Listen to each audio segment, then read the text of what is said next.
Rakyat Aceh gentar? Apakah rakyat Aceh bergeming? Haruskah kita maju terus? Artinya tantangan apapun yang ada di depan, insya Allah kita hadapi. Nah, 14 Februari, kurang dari 1 bulan, rakyat Indonesia diberi 3 pilihan. 3 pilihan.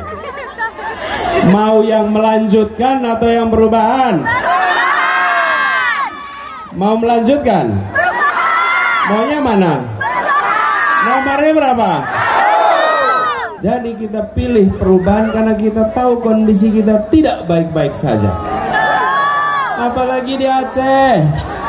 Apalagi di Aceh. Betul. Negeri yang kaya raya tapi justru masuk yang termiskin. Betul. Uang yang banyak tapi rakyatnya justru termiskin.